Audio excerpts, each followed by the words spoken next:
Well, thank you, Grace, for this opportunity to have this conversation and reflect. 2020 has been certainly an unprecedented year. And as we reflect not just on this year, but on your tenure, and taking this moment not just to reflect, but certainly, Grace, to thank you for your leadership as we transitioned the foundation to the Healthy Communities Foundation in our restart, and then responding to a major pandemic that has hit our community so hard in this last year. So any thoughts on all this as we reflect on this, Grace? Well, the main thing that I'm thinking about now is just how proud I am of your leadership, Maria, as I see your face on the Zoom call. And, our interlocking paths along the course of our career for decades at this point. And I'm just so thankful that through the experience of, creating a Healthy Communities Foundation and then you taking the leadership, that we've been able to work very closely together. And I'd only always heard amazing things about you. And so I'm just grateful that at this time in our career, we get to work closely together and that we were able to be partners in this amazing endeavor. It's been a labor of love in recreating the Healthy Communities Foundation to fashion it in the way that we think could best serve the communities that it was intended to serve. And I am proud of the work that we've done together. The board, I think, that was established in 2016 is amazing. I think that we've grown very closely together in a short amount of time. We have established trust.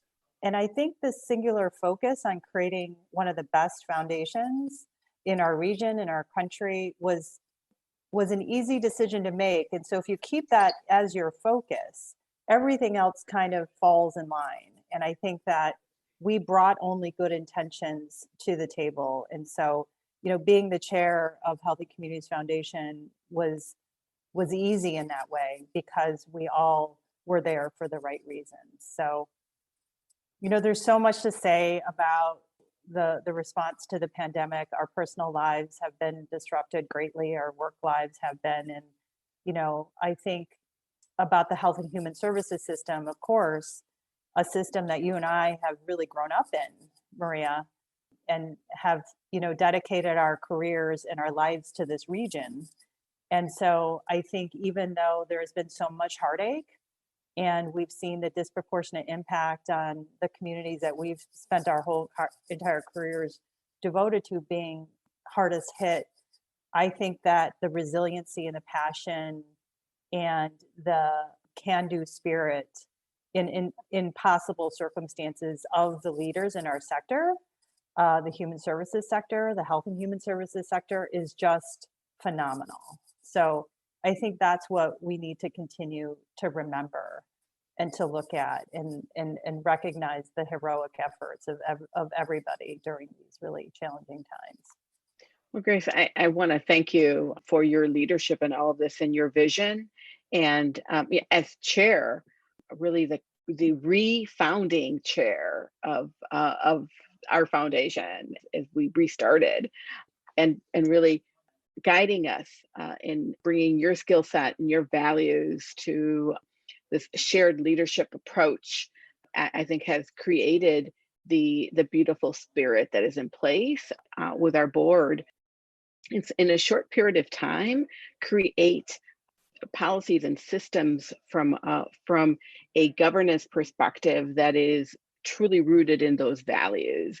That who would have thought that those values would be so important during the midst of this pandemic? So again, I'm in awe that some of the perspectives that we had addressing health equity from a racial and ethnic perspective, looking at our region, and especially knowing the demographics of our region and assuring that we did so in that matter, came from you. So if you want to share a little bit about what does that mean? And it's almost as if you had this crystal ball, Grace, in having these skill sets that you brought in, as well as helping us and address this current crisis due to this global pandemic. I often say that I'm thankful that I had a year under my belt as secretary of the Illinois Department of Human Services before the pandemic hit, so that we could spend some time building our team and really rebuilding the infrastructure of our department after many hard years, due to financial constraints and the budget impasse here in Illinois.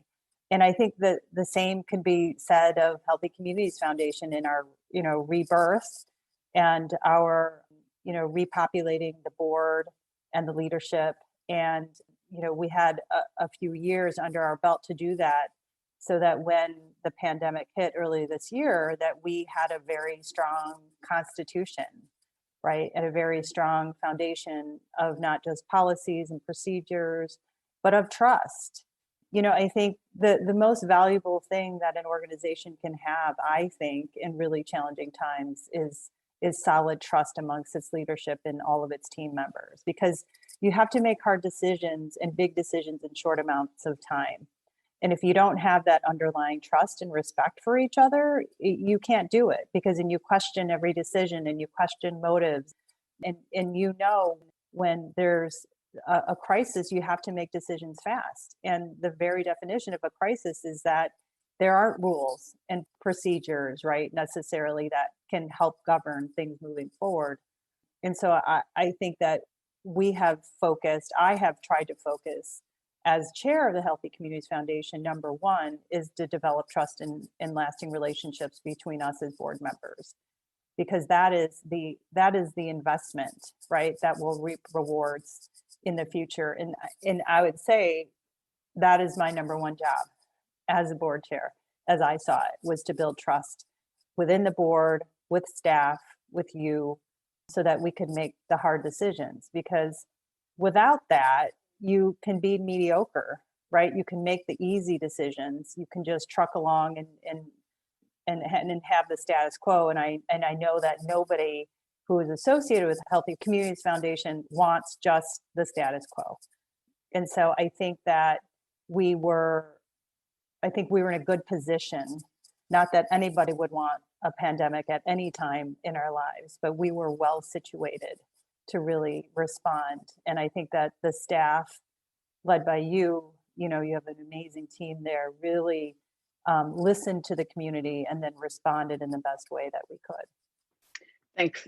Thank you, Grace. And as we think about 2021, we're ending 2020 very soon. What do you see lying ahead? First of all, we know and we are grateful to the fact that you will stay on our board as immediate past board chair and to continue to provide us your leadership. Appreciate that. So as we think about 2021 and having the scope that you have, what do you see coming to our region?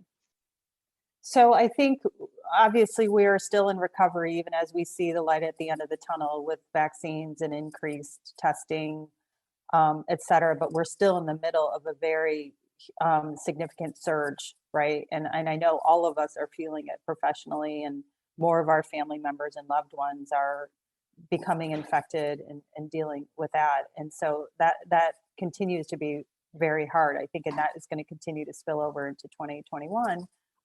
But with the vaccine approvals and rollouts now, we see the light at the end of the tunnel. And so I think we're hopeful and optimistic that we will be able to return to some semblance of being with other people soon, hugs, and being able to be humans without being separated by screens.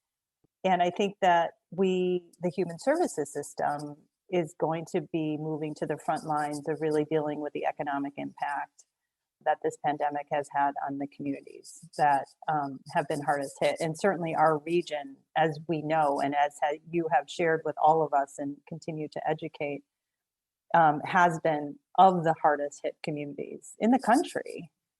And so, I think that that our board wants to double down. We want to be bold. We want to be thoughtful and strategic, even as we make a significant investment in the immediate term, but we also want to be around for the long term. Because the problems that we're talking about didn't come with the pandemic. They were alive and well before then. And even as we make significant investments in the coming year, and hopefully there will be federal relief arriving also, is that the systemic issues are not going to disappear. And so we need to continue to invest in our relationship with our grantees and understand the needs of community members, et cetera. So the work is going to just continue to be critically important. And I think the Healthy Communities Foundation has such an important role to play as a leader in the region, but I think even as a leader in philanthropy, which I think is just remarkable, the footprint that you've already made in the country, in the sector. One of the pieces that I've loved about our board meetings with you and being at any meeting with you and where you're chairing, you're facilitating, we always have a great way to start to center us. You have this way of centering us, whether it's with one word, a thought, a story, a reflection. And so with that same spirit, Grace, if I were to ask you the learnings that we carry into the coming year, whether it's a thought, reflection, or 2-3 words that you would use. Oh, that's so hard because I've learned so many lessons. I would say that I think laughter and joy, even in the face of terrifying fear and unknowns and crises and tragedy, has sustained me and our team. Even as we fret and we cry and we wring our hands, we laugh together, and that is so important to relieve stress, to bring us closer together, and to know that we're in this together, and I think laughter is a sign of hope, right? That you can still see some joy in really hard moments. And so even as I think about all the miraculous and the hard decisions and things that we've had to do this past year and the tragedy that we've seen, there is still laughter and joy. And I think that we can't be afraid to talk about that. Even, as a public servant, I'm proud of the many hours and hard work and the personal sacrifices our team has made up and down the line, front line to, my immediate team.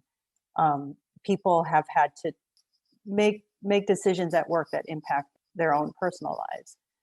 But we've had times of levity, and I think that will be important moving forward. And then the other thing that I would say is, even in the midst of the pandemic, it has highlighted inequities, and the police violence has also done that. And again, these things have been around for centuries. So we need to continue to, I think, use the time in the spotlight to move significant change in that regard and transformation. And I think Healthy Communities is part of that. The Department of Human Services is part of it. Let's not have short memories, I would say, next year, right? Let's remember this experience so that we can, number one, prevent it in the future, and then undo some of the inequities that really we sit in right now and feel so severely. Let's not have amnesia. Let's do something about it. So that's what I would say.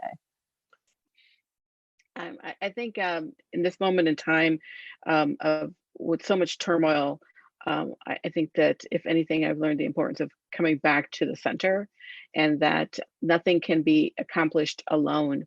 Yeah, the pandemic has taught us how we are all connected and related to each other. Whether we create walls or what have you, this pandemic has showed us that our health and well-being is connected to each other. And so as people, as community, we have this responsibility to work collectively. So I think it's not so much a learning as it is a reminder of that. And the other piece that has been a reminder is the systemic inequities that have been in place prior to this pandemic, and the data that our communities have been showing and sharing with philanthropy. All of a sudden, philanthropy has come together even in bolder ways, to listen to the hyperlocal perspective.